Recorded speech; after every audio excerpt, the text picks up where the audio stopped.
Hey, what? Listen up and hear me out. This video is about the new rank system in season 17 of Apex.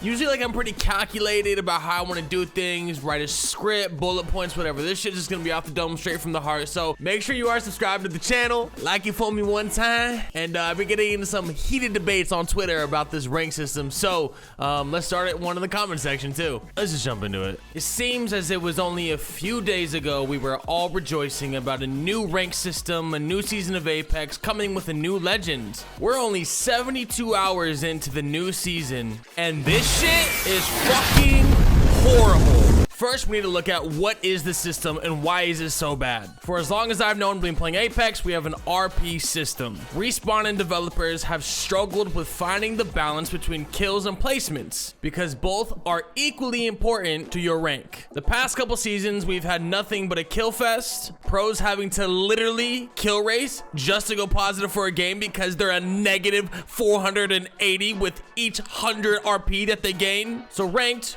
naturally felt like pubs. This season, they switched it completely on its head. We're going from the RP system to the LP system, or ladder points. If you've not done so already, or if you have your 10 provisional placement matches, which will determine where you're going to start your grind.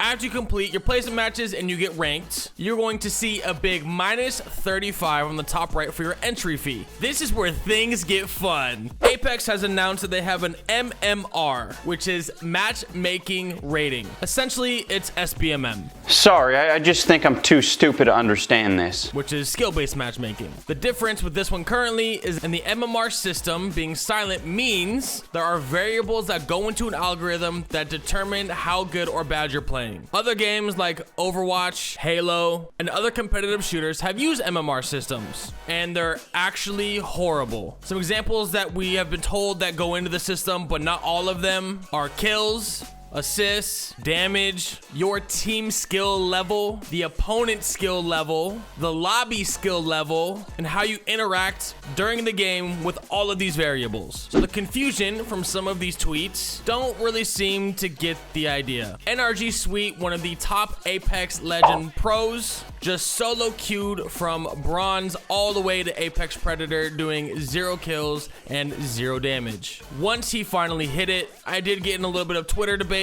because people clearly don't understand why he did this. With this new system at a minus 35 for all ranks, all you need to do is hit top 10 because that's what Apex justifies as the placement that you need to go positive. Essentially, if you're in the better half of each lobby, you should be rewarded. And that is what this entire LP system is based off of. Placements. And we'll get into why that's not a bad thing and what needs to be adjusted, but in the current standing, all you need to do is hit top 10 to go positive. While that's not very competitive, I don't think it's a bad parameter to have. So you load into each game, you have your minus, you hit your top 10, and now you're positive. So now you're wondering probably, what do kills or anything else matter outside of placements? So all of your stats outside of that, all of those will be bonuses that will be added to your placement at the end of the game. Here you can see Designful, the number 2 Apex Pred, is still negative in his game with 5 KP in 11th place. This is bad. Apex is trying to make their rank system heavy placement focused, that a win is the ultimate goal. And we have to remember this is still a battle royale. So yes, last team standing should get the most points, but that doesn't mean that you don't reward kills, assists, and other variables. So back to NRG Suite. To prove a point, solo queuing from bronze to Apex Predator, doing 0 damage and 0 eliminations shows exactly why that this system is broken. While many people on Twitter think that only an Apex Pro could do this, and maybe you're right, but you're missing the point. The point of him doing this wasn't to show how good he is. It's to show how flawed the system is. But then the counter argument says the only reason that the system is bad is based on the players playing aggressive and not learning, which is the dumbest shit I've heard in my entire life. While you can definitely make a point for it, players will always play within the system. And the current system isn't punishing enough if you don't make it inside the top 10.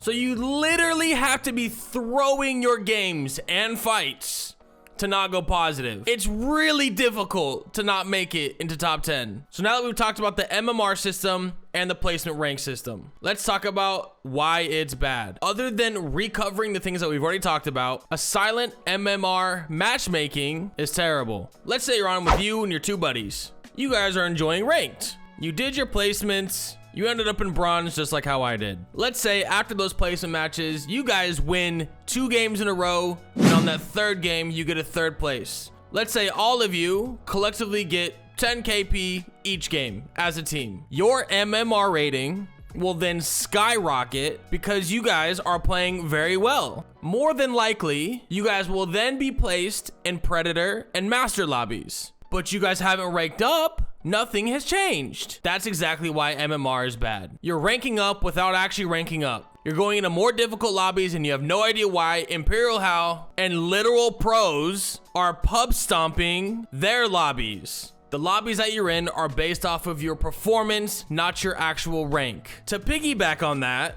because it is so easy to rank up, I can almost guarantee the number of platinum, diamond, and Masters player will be at an all-time high. Season 11, when I first started playing Apex again, you had to make top 5 to go positive. In this system, you have to make top 10, and that's with no KP. So my solution, get rid of MMR, and if Apex wants people to play for the win, you need to lose at least 100 points if you do not make it into the top 10. Because when you have controller brain wraith TTV mains that just want to go push everything and they don't feel any sort of consequence to their actions, they're going to continue to do the exact same thing over and over again. This is not a player issue, this is a system issue. Because the players feel no consequence or change to the system, the lobbies will continue to remain kill heavy, and your end games will have no more than 6 to 8 teams in the 3rd ring. Or you have little Jimmy medkitting with 13 medkits halfway across the map in the zone. Entry costs need to be adjusted. The higher you go, the larger the entry cost, just like the previous system. You need to be placed in matches with people within inside your rank. And if you and your team decide to go for kills,